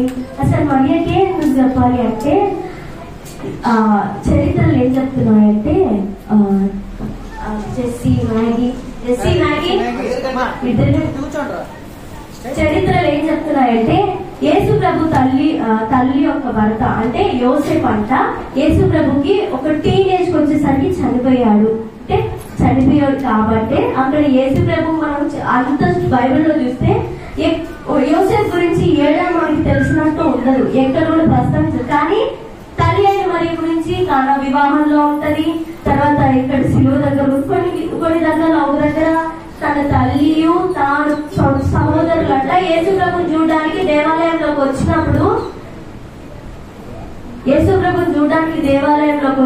ఏమవుతుందంటే యేసు ప్రభు ఏమంటే ఎవరు నా తల్లి ఎవరు నా సహోదరుడు అంటారు. అంటే అక్కడ తండ్రి లేడు అక్కడ యేసు ప్రభుకి. సో చరిత్రలు ఏం చెప్తారంటే యేసు ప్రభు యొక్క తండ్రి అక్కడ లేడు. కాబట్టి యేసు ప్రభు యోహానికి ఎందుకు అప్పగించాడు? ఇంకా సహోదరులు కూడా ఉన్నారు కదా అంటే యోహాను సువార్త 18వ అధ్యాయము 25-26 వచనంలో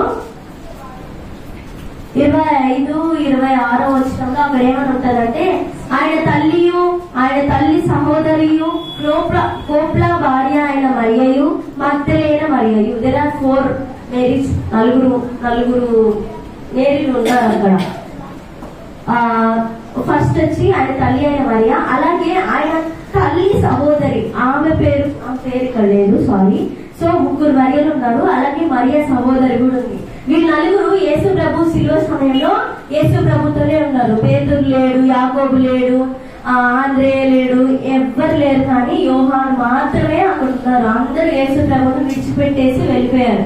అప్పుడు ఎప్పుడైతే యోహాను అక్కడ ఉన్నాడో వెంటనే ఆయన తల్లి అయిన మరియా యేసు ప్రభు ఆ సఫరింగ్ అంతా చూసినప్పుడు ఆమె బాధపడుతుంటే యేసు ప్రభు ఏమన్నాడంటే అమ్మా నేను ఇంకా నా సమయం అయిపోయింది, ఈ రోజుతో నేను నీ కుమారుడిగా నా బాధ్యత తీరిపోయింది, నేను బాధ్యత, నా కుమారుని బాధ్యత, కుమార్తె బాధ్యత నేను ఏదైతే చేయాలో నీకోసం నేను అది చేసేసా. కానీ నేను లేదనే లోటు నీకు తెలియదు కదా, తెలియకూడదు కాబట్టి అక్కడ ఉన్న యోహాన్ని యేసు ప్రభు తల్లికి చెప్పాడు అనమాట. ఈ రోజు నుంచి నేను నా తల్లి కుమారుడిగా లేను కాబట్టి ఈ రోజు నుంచి నువ్వు ఏం చేస్తావంటే నా తల్లిని నీ తల్లిలాగా చూసుకో. అలాగే మరియకు కూడా చెప్పాడు, ఒక్క యోహానికి ఒకటే చెప్పలా, మరియకు కూడా చెప్పాడు, మరియా అమ్మ నేను లేను కాబట్టి ఈ రోజు నుంచి నేను లేని లోటు యోహాన్ నీకు తీరుస్తాడు అని చెప్పి అక్కడ వాళ్ళిద్దరికి ఒక రిలేషన్షిప్, అంటే ఒక తల్లి ఒక కొడుకు రిలేషన్షిప్ ఏర్పరిచి ఈ లోకంలోంచి యేసు ప్రభు వెళ్ళిపోయాడు. మూడవ మాట మనకి ఏం చెప్తుందంటే బాధ్యత. ఆల్వేస్ మనకు ఒక బాధ్యత ఉండాలి. బాధ్యత లేకపోతే అది వేరేలా ఉంటది. ఎలా అంటే 30 వెండి నాణాలకి ఇస్కరియోతు యూదా యేసు ప్రభువును అమ్మేశాడు, అట్లా ఉంటది బాధ్యత లేకపోవడం. బాధ్యత కలిగి ఉంటే సిలువ దగ్గర కూడా ఏమో అక్కడున్న 4 స్త్రీలని వాళ్ళు వచ్చి ఏదో ఒకటి చేయొచ్చు. రోమన్ ఎంపైర్స్ వాళ్ళు ఉన్న సోల్జర్స్ వాళ్ళందరూ సైనికులు వచ్చి ఆ 4 ఏం చేయడం గ్యారంటీ ఏంది? ఒక్క యోహాను ఉన్నాడు, వీళ్ళు 5 ఉన్నారు అక్కడ. వాళ్ళని ఏం చేయడం గ్యారంటీ ఏంటి? వాళ్ళకి తెలుసు కదా యేసు ప్రభు తల్లి ఇవే అని. ఆమెను కూడా ఏం చేయలేదంటే అక్కడ దేవుడు అక్కడ అలో చేయలా. యేసు ప్రభు తప్ప ఆయన వాళ్ళు ఎంతమంది అక్కడ ఉన్నా కూడా ఎవ్వరికి సఫరింగ్ అలో చేయలేదు. సఫరింగ్ అనేది పక్కన వాళ్ళకి రావాలి అన్నది అక్కడ యేసు ప్రభు అక్కడ అలో చేయలేదు. ఇక్కడ మనం ఇంకొకటి కూడా గమనించాల్సింది ఏంటంటే, ఒక దేవుడు మన జీవితంలో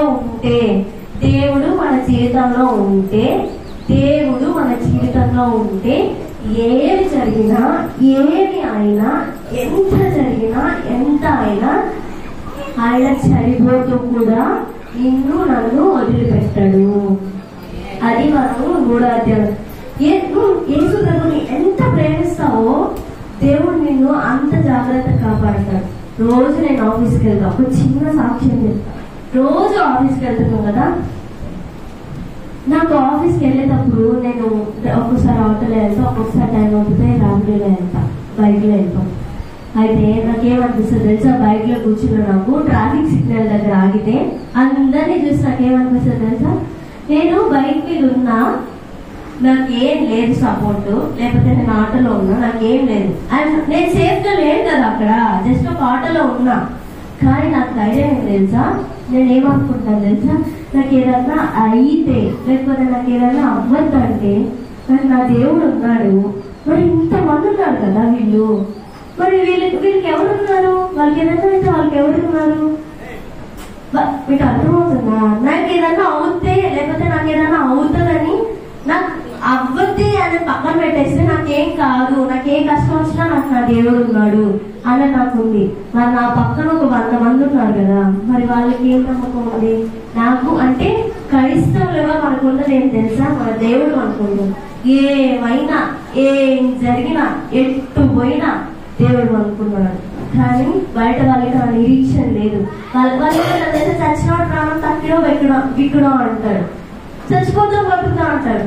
మనకి అట్లా కాదు, మనం చనిపోయినా కూడా మనకు ఒక నిరీక్షణ ఉంది. మన యేసు ప్రభుని మళ్ళీ చూస్తాము, మన వాళ్ళందరినీ మళ్ళీ చూస్తాము అనే ఒక నిరీక్షణ ఉంది. బైక్ మీద వెళ్తున్నా నాకు ఒక నిరీక్షణ ఉంది, నా దేవుడు ఉన్నాడు అని. కార్లలో వెళ్తున్నా వాళ్ళందరూ కార్లో సేఫ్ గా కూర్చోన్నారు, ఏసీ కింద కూర్చోన్నారు, సేఫ్ గా ఉన్నారు, సీట్ బెల్ట్స్ అన్ని పెట్టుకున్నారు. కానీ వాళ్ళకి ఏసేయలేదు. నేను ఎండలో ఉన్నా, బైక్ మీద ఉన్నా, నాకేం సేఫ్టీ లేదు, నాకు హెల్మెట్ లేదు, నాకేం లేదు. నేను పడిపోతే నన్ను వచ్చి కాపాడేవాడు ఒక్కరు కూడా లేదు, కానీ నాకు వేసేయన్నాడు.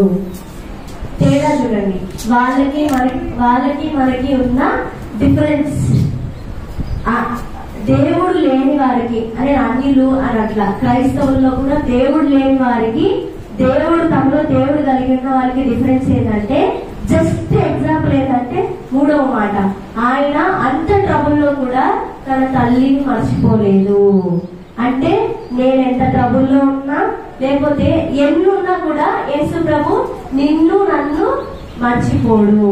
కానీ మనకున్న నిరీక్షణ నీ పక్కన కారులో సేఫ్ వెళ్తున్నాడు కదా, మెర్సిడీస్ బెంజో ఏదో ది బెస్ట్ కారు అండ్ కొన్ని లక్షలు పెట్టి కొన్న కారులో వెళ్తున్నాడు కదా, ఆయనకి లేదా నిరీక్షణ. బైక్ మీద ఎండలో వెళ్తున్నావు కదా, నీకు నాకు నిరీక్షణ. ఎండలకు తగిలితే నీకు నాకు ఎంతసేపు పడుతుంది? ఎండలకు తగలడానికి ఒక మనిషి బెడ్ మీద ఎండలకు తగిలితే ఒక వారం రోజులు బెడ్ మీద ఉండాలి, అంత కష్టం ఉంటది. కానీ కారులో వెళ్ళే వారికి ఎండలకు తగులుతారు, కానీ బైక్ మీద వెళ్ళే వారికి ఎండ అంటే ఏంటి? మన నిరీక్షణ ఏంది? మనకి ఏసే ఉన్నాడు. నా నిరీక్షణ ఏంది? నాకు ఏసే ఉన్నాడు. కానీ కారులో వెళ్ళే ఆయనకి నిరీక్షణ లేదు. ఒకవేళ ఏది కొట్టేసి వెళ్ళిపోయినా వాళ్ళ ప్రాణం పోతుంది, కానీ నేను చనిపోయినా కూడా నాకు ఒక నిరీక్షణ ఉంది, నేను ఏసే దగ్గరికి వెళ్తాను. ఈ మూడో మాట అదే బాధ్యత. అండ్ రెండవది ఏంటంటే నమ్మకం. మనకి నమ్మకం ఇస్తున్నాడు. నువ్వు ఏ సిచ్యువేషన్ లో ఉన్నా కూడా నీకు ఒక ఆధారం, నీకు ఒకటి ఉంటది, నీకు ఒక సేఫ్ ఉంటది అన్న నమ్మకం ఏంటంటే థర్డ్ మాటలోంచి మనం తీసుకోవాలి. బాధ్యత ఎంత ఇంపార్టెంట్ అక్కడ ఉంటుందో, అట్ ది సేమ్ టైం దేవుడు ఎన్ని ఉన్నా కూడా నిన్ను నన్ను వదలడు, చిపోడు. ఏ వచ్చినా 100 మందిలో ఉన్నా నువ్వు ఒక్కడే యేసు ప్రభుకి షైనింగ్ గా ఇట్లా ఫోకస్ గా కనిపిస్తావు. నాకేమనిపిస్తుంది అంటే 100 మందిలో 1,00,000 మందిలో కోట్ల మందిలో మనం ఒక్కరినే యేసు ప్రభుకి ఎవరో మనల్ని ఎత్తి పక్కన నిలబెట్టినట్టు అట్లా ఫోకస్ గా కనిపిస్తాం. మరియని దేవుడు ఎందుకు చూడాలి? అంతమంది ఉన్నారు కదా, వాళ్ళందరినీ చూడగానే మరియనే ఎందుకు చూశాడు? యేసు ప్రభుకు తెలుసు మరియకి ఈ సమయంలో ఒక అవసరం ఉంది. అవసరం ఏంటి? కొడుకు అవసరం ఉంది. అక్కడ బాధ్యత ఆమెకెవరు లేరు అక్కడ, కాబట్టి యోహాన్ని అక్కడ పెట్టాడు. సో మన జీవితంలో కూడా మనం గుర్తుపెట్టుకోవాల్సింది ఏంటంటే, మొదటిది మన బాధ్యత ఉండాలి. రెండవది ఈ సిచ్యువేషన్ బట్టి మనం తెలుసుకోవాల్సింది ఏంటంటే, ఎటువంటి పరిస్థితి వచ్చినా యేసయ్య మనల్ని వదలడు. అదొక్కటి మన జీవితంలో మనం గుర్తుపెట్టుకోవాలి. కాబట్టి ఈ అవకాశం ఇచ్చినందుకు దైవసేవకుడికి అలాగే దేవాది దేవునికి మీకు అందరికి కూడా వందనాలు. Thank you.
దేవుని నామానికి మహిమ కలుగును గాక. ఈ 4వ మాటను మన మధ్యలో ఉన్న సహోదరి చదివినిపిస్తుంది. చదువునా?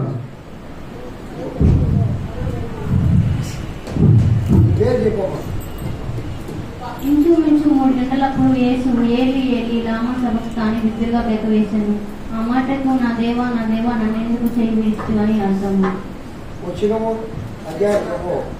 మత్తయి సువార్త 27వ అధ్యాయము 46వ వచనం. ఇంచుమించు 3 గంటలప్పుడు యేసు ఏలి ఏలి లామా సబక్తాని బిగ్గరగా కేకవేశాను. ఆ మాటకు నా దేవా నన్నెందుకు చేయి విడిచితివి అని అర్థము. వేరమ్మ ప్రార్థన.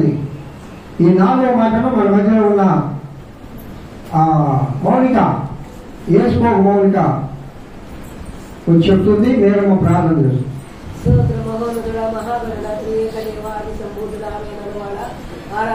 స్తోత్రం స్తోత్రం స్తోత్రం స్తోత్రం చదివిన మూడు మాటల ద్వారా ఎంతో చక్కని ప్రభావం ఆయన అయ్యా అనుభవాలు చెప్పారు ప్రభు నాయన. తండ్రి నాయన అయ్యా నాయన ఎలాంటి పరిస్థితుల్లోనైనా ప్రభా మీరు మమ్మల్ని జ్ఞాపకం చేసుకుంటారు. మీరు ఎలాంటి కష్ట సమయంలో మమ్మల్ని జ్ఞాపకం చేసుకుంటారు. మీ బిడ్డ ద్వారా మీరు హెచ్చరించి మాకు ఇచ్చిన ఆదరణను బట్టి స్తోత్రాలు ప్రభు.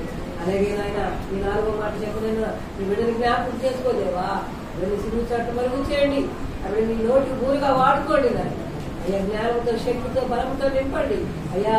ఈ యొక్క జ్ఞానంతో బిడ్డను నింపి నాయన మాకు ఏ అవసరమో బిడ్డ ద్వారా మాతో మాట్లాడమని బలపరచమని యేసును అడుగుతున్నాను తండ్రి. ప్రియ చక్కగా దేవుని యొక్క 3వ మాటను వివరించింది. నేను అంత షార్ట్ గా ముగించుతాను కూడా. మొదలు పెట్టి ఇంకా టైం తీసుకుంటుందేమో ఆ స్విచ్ నొక్కదాం అనుకుంటా ఉన్నా. ఎంతో ముగించేసింది. అంటే 7 మాటలు చెప్పాలి కాబట్టి కొంచెం చూసుకొని చెప్పండి టైము. ప్రియా దేవుడు అత్యధికంగా ఆశీర్వదించుగాక. ఇప్పుడు చెప్పున్నాను 4వ మాట. సమయం ఇచ్చిన దేవునికి సంఘ కాపాడికి సంఘస్థులందరికీ వందనాలు. అందరికీ గుడ్ ఫ్రైడే శుభాకాంక్షలు తెలియజేసుకుంటున్నాను. నాకు ఇచ్చిన మాట 4వ మాట, నా దేవా నన్ను ఎందుకు చేయవచ్చితమని అర్థము ప్రార్థన చేస్తున్నాం. పరిశుద్ధుడా మీ పరిశుద్ధ పాదాల కొందరంలో తండ్రి, ఈ సమయంలో తండ్రి నేను స్థుతించుటకు ఆరాధించుటకు మీ సన్నిధిలో గడుపుటకు ఈ వాక్యం చెప్పుటకు నన్ను వెనుకున్నందుకు వందనాలు నాయన. సజీవ లెక్కలో మమ్మల్ని అందరినీ చేర్చి తండ్రి మీ ముఖదర్శనం చేయడానికి మంచి అవకాశాన్ని బట్టి మీ శిలువ ధ్యానం చేయుటకు తండ్రి ఏసయ్య మా కొరకు మరణ పడకలో తండ్రి ఏసయ్య వేలాడుతున్న ఏసయ్య నీకు స్తోత్రాలు నాయన. మనం నీ నోటికి కూరగా వాడుకోమని కోరుతున్నాము నాయన. మట్టి దానను వట్టి దానను తండ్రి మీ చేతి పాత్రగా నన్ను వాడుకోమని కోరుతుందేవా. వీళ్ళ మనసుల్లో తండ్రి నీవే ఈ వాక్యాన్ని భద్రపరచమని కోరుతూ నీకే మహిమాకంత ప్రభావం తెలుస్తూ త్వరలో తిరిగిస్తున్నామని వేడుకుంటున్నాను తండ్రి. ఆమేన్. మత్తయి సువార్త 27వ అధ్యాయం 46వ వచనం చదువుకున్నాం. ఇంచుమించు 3 గంటలప్పుడు యేసు ఏలీ ఏలీ లామా సబాక్తి అని బిగ్గరగా కేకవేసెను. ఆ మాటకు నా దేవా నన్నెందుకు చేయవిడిచితివని అర్థము. ఈ మాట మనకి ప్రతి సంవత్సరం మనం చెప్పుకుంటానే ఉన్నాము. ఈ మాట గురించి ఆల్రెడీ కీర్తనలు 22వ అధ్యాయం 1వ వచనంలో దావీదు గారు ముందుగానే చెప్పుకున్నాడు. నా దేవా నన్నేల విడిచితివి, నన్ను రక్షింపవు, నా అర్థద్వారి వినక నీవేల దూరముగా ఉన్నావు. క్రీస్తు ఈ మాటని సిలువలో 4వ మాటగా మాట్లాడుతున్నాడు. కానీ దావీదులైన భక్తుడు కొన్ని శతాబ్దాల క్రితమే పరిశుద్ధాత్మ పూర్ణుడై ప్రవచించాడు. నా దేవా నన్నేల విడిచితివి, నన్ను రక్షింపక నా అర్థద్వారి వినక నీవేల దూరముగా ఉన్నావని దావీదు భక్తుడితో మాట్లాడాడు యెహోవా దేవుడు. కానీ ఇక్కడ తన కుమారుడైన క్రీస్తు మాట్లాడుతున్నాడు సిలువలో, నా దేవా నన్ను ఎందుకు చేయవిడిచితివి అని. కానీ దేవుడు ఇక్కడ ఏం చేయడానికి వచ్చాడు? ఆయన పరిపూర్ణుడై ప్రవచించిన ప్రవచనాలన్నింటినీ నెరవేర్చడానికే వచ్చాడు కానీ ఆయన కొట్టివేయడానికి ఈ లోకానికి రాలేదు. నా దేవా నన్ను ఎందుకు చేయవిడిచితివని యేసయ్య తండ్రితో ఎందుకు అంటున్నాడంటే, ఆయన మొయలేని భారాన్ని మోస్తున్నాడు. ఎన్ని కొరడా దెబ్బలు, ఎంత ఉమ్ము వేయబడ్డాడో వీధుల్లో కానీ అక్కడ అసలుకి ఆయన్ని ఆశ్చర్యకార్యాలు చేసిన ఆయన దగ్గర, అద్భుత కార్యాలు పొందిన ఆయన దగ్గర ఆ ప్రజల ద్వారా ఆయన దూషింపబడుతుంటే దేవుడు తండ్రితో యేసయ్య తండ్రితో ఎంత గోజారుకుంటున్నాడు. దేవా నన్ను ఎందుకు ఈ సమయంలో విడిచిపెట్టేసావు, చెయ్యి, నేనేం చేశాను, నువ్వే కదా ఈ కార్యాన్ని నెరవేర్చడానికి శక్తినిచ్చే దేవుడు, నన్ను ఎందుకు ఈ సమయంలో విడిచిపెడుతున్నావు అని ఎంత ఆక్రందనతో ఈ మాట పలుకుతున్నాడంటే మనం అర్థం చేసుకోవాలి. ఎంత అర్థం ఉందో కూడా ఈ మాటలో. మత్తయి సువార్త 3వ అధ్యాయం 17వ వచనంలో యేసు ప్రభు వారి చెప్పిన ప్రకారం ఈయన చూసిన వారు తన తండ్రిని చూస్తారంట. మనము యేసుక్రీస్తుని చూడకుండానే మనం నమ్ముతున్నాము. ఇంక మనం చూసి నమ్మిన ఆయన చూస్తే మనం ఇంక ఏ విధంగా ఉంటాము? మనం చూడకుండానే విశ్వాసంగాను, మన క్రియల ద్వారాను, మన ప్రవర్తన ద్వారాను, మన మాటల ద్వారాను అన్ని విషయాల్లో ఆయన హింసిస్తున్నాము, బాధిస్తున్నాము. కానీ మనము యేసుక్రీస్తు అందరికీ ప్రభువు, నిజరక్షకుడు, త్వరగా మన దగ్గరికి వస్తాడు, మనం ఎత్తపడతాము అని మనమందరము ఒక నిరీక్షణ కలిగి ఈ లోకంలో జీవిస్తున్నాము. కానీ యేసయ్య నా దేవా నన్ను ఎందుకు చేయవిడిచుకొని ఎందుకు అంటున్నాడంటే, మనం పాపంలో పుట్టాము, పాపంలోనే మన తల్లి మన గర్భంలోనే మనం పాపంలో కన్నాము కాబట్టి ఆ పాపాన్ని దేవుడు తుడిచివేయాలని, యేసయ్య మన దగ్గర నుంచి తను తుడిచివేయాలని ఈ మాట పలుకుతున్నాడు. దేవా దేవా నన్ను ఎందుకు చేయవచ్చితివని దేవుడు పలుకుతున్నాడు. దేవుడు నన్ను ఎందుకు చేయవచ్చని కేక వేస్తున్నాడు. అక్కడ ఏముందంటే మన దగ్గర పాపం ఉంది. ఆయన కూడా కొంచెం పాపంలో ఉన్నాడు, మానవుడు అయ్యాడు, రక్త మాంసాలు ఉన్నాయి ఆయనకి. ఆ పాపాన్ని కడిగి వేసుకోవడానికి దేవా దేవా నా చేయి ఎందుకు విచితమని ఆయన పాపాన్ని కడుగుకోవడానికి ఆ మాట పలుకుతున్నాడు. మన కొరకు ఆయన పాపముగా చేయబడ్డాడు. మనం సృష్టించిన మన పరమ తండ్రి మనం ఇంకా మన పాపమై ఉండగా తన ఏకైక కుమారుడిని ఈ లోకానికి పంపించాడు. ఆయన ద్వారా మనకు రక్షణ, విమోచన, నిరీక్షణ, సమాధానము, ప్రేమ, సంతోషము ఇవన్నీ ఆయన ద్వారానే మనం పొందుకోగలుగుతున్నాం. ఆ పాపం నుండి మనల్ని వేరు చేయడానికి ఈ లోకానికి రక్షకుడైన యేసయ్య వచ్చి ఈ విధముగా శిలువ యాగంలో నా దేవా నన్ను ఎందుకు చేయవచ్చితివని ఆయన పలుకుతున్నాడు. తను నిశ్చయించి నిన్ను నన్ను ప్రేమించి ఈ లోకంలో ఉన్న మనము శాపగ్రస్తమైన శిక్షను విమోచన ప్రయోజనముగా విడిపించుటకు దేవుడు నా దేవా నన్ను ఎందుకు చేయవచ్చితమని యేసు ఇంచుమించు 3 గంటల సమయంలో ఈ మాట పలుకుతున్నాడు. ఆ మాట పలికినప్పుడు మధ్యాహ్నం 3 గంటలు ఆ దేశం అంతా ఆ గొల్గొతా గెస్సమనే ఆ గొల్గొతా కొండ అంతా చీకటిమయమైపోయింది. అక్కడ చీకటిలో దేవుడు తండ్రి చేయిని విడిచేసాడు. అక్కడంతా అంధకారం అనుకుంటుంది. అక్కడ యేసు పాపమును సిలువలో భరించకపోతే దేవుడి సాన్నిధ్యం మనకి దొరికేదే కాదు. మన జీవితాలు ఇంకా అంధకారంలో, అవ్వ ఏ విధముగా, ఆదాము ఏ విధముగా పాపంలో మనము ఆ విధంగా మనం వస్తున్నాం కదా, అలానే ఇంకా ఆ విధముగానే మనము కూడా వెలివేయబడిన వాళ్ళంగానే ఉండుంటాము. కానీ యేసుక్రీస్తు 2000 సంవత్సరాల క్రితం ఇక్కడికి వచ్చి మన కోసము ప్రాణం పెట్టి ఈ 3వ నాడు తిరిగి లేచాడు. కాబట్టి మనకి పాప విమోచన క్రయదముగా దొరికినది. ప్రభువు ఈ శిలువలో అనుభవించిన శ్రమలు, ఆక్రందనలు ఇవన్నీ మనము పరలోక రాజ్యానికి చేరడానికి ఆ బహు భయంకరమైన ఆ శిలువ మాడుని యేసయ్య మోసాడంటే అది మన కోసము, మన ఉచితమైన కృప కోసము ఆయన ఎంత ఆక్రందన అనుభవించాడంటే అంత ఆక్రందన ఆ శిలువలో ఆయన అనుభవించాడు. ఇంకా ఆయనను మనం ఎరగకుండా అంధకారంలో ఉన్నామనుకో మనమే ఆయన చేయి వదిలేస్తున్నాము. కానీ ఆయన మాత్రం మన చేయిని ఎప్పుడు వదిలేయకుండా మనకి తండ్రికి మధ్యవర్తిగా ఆయన ఈ శిలువ ద్వారా ఈ మాటలన్నీ, ఈ 7 మాటలు తండ్రితో ఆయన పంచుకుంటా ఉన్నాడు. సర్వశక్తివంతుడైన దేవుడు ఈ ప్రవచనాలను ప్రపంచమంతటికి ఈ రోజు ఈ మాటలు పలుకుతున్నామంటే ఆయన శిలువలో కాచిన రక్తం ద్వారా మనకి విమోచన దొరుకుతుందని ఆయన నమ్మి ఉన్నాడు. కాబట్టి ఆయన ద్వారా మనం ఇంకా ఏమేమి నేర్చుకోవాలో వాటన్నిటిని నేర్చుకోవాల్సిందిగా కోరుతున్నాను. ఒక 7 చిన్న ఆక్రందన మాటలు మీకు అంటే సెంటెన్స్ చెప్పేసి ముగించేస్తాను. మనను శిలువ మీద ఆయన పడిన ఆక్రందన ఏంటంటే మనల్ని ఫస్ట్ నీతిమంతులుగా తీర్చడానికి, 2 వచ్చి దేవుని వద్దకు మనల్ని చేర్చడానికి, 3 మనం పరిశుద్ధంగా జీవించడానికి, 4 మనలో ఉన్న పాపాన్ని ప్రక్షాళన చేయుటకు, 5 వచ్చి మనం దేవునితో సమాధానం పరచడానికి, 6 వచ్చి నిరపరాధులుగా మనల్ని చేయుటకు, 7 వచ్చి మనం ఇంకా ఎప్పుడు మన పాపాలను మనం గుర్తు చేసుకోకుండా ఆయన శిలువనే మనము అనుసరిస్తూ ఆయన మార్గంలో నడుస్తూ ఆయన యందు నిరీక్షణ కలిగి జీవించే వారంగా మనం ఉంటకు యేసయ్య ఈ మాటలన్నీ 7 మాటలు పలుకుతున్నాడు. నాకు ఇచ్చిన చిన్న అవకాశాన్ని బట్టి దేవునికి మీ అందరికీ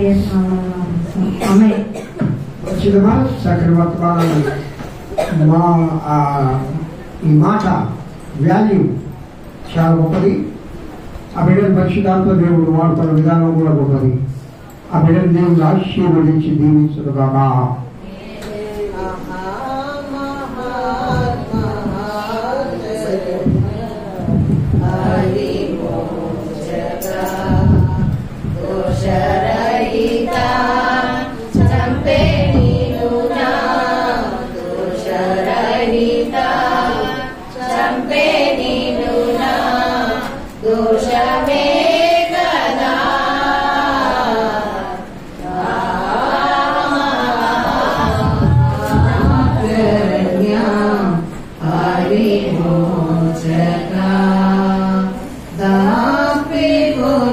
Tonight.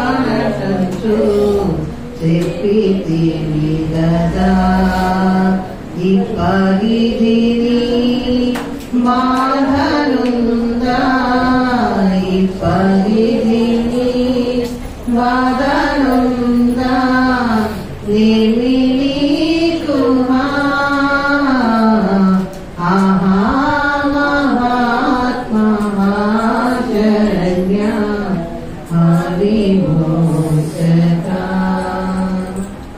ప్రియా దేవుడు బిడ్డారా 5వ మాటలు మన మధ్యలో మనం చూస్తున్నాం. మనకు చెప్తుంది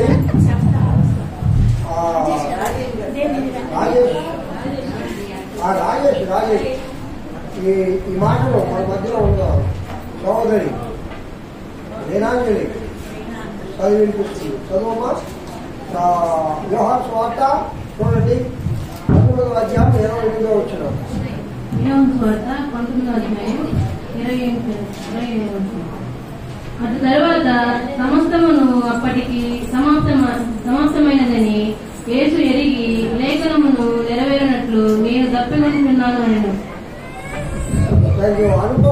అనూప రామ ప్రార్థన చేయండి. ఎందుకంటే అనూప ప్రార్థన చేస్తుంది. ఈ మాటను చూస్తాం వచ్చి మైకి అమ్మ.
దేవునామం పెద్ద మీ అందరికీ నేను తెలియజేసుకుంటున్నాను.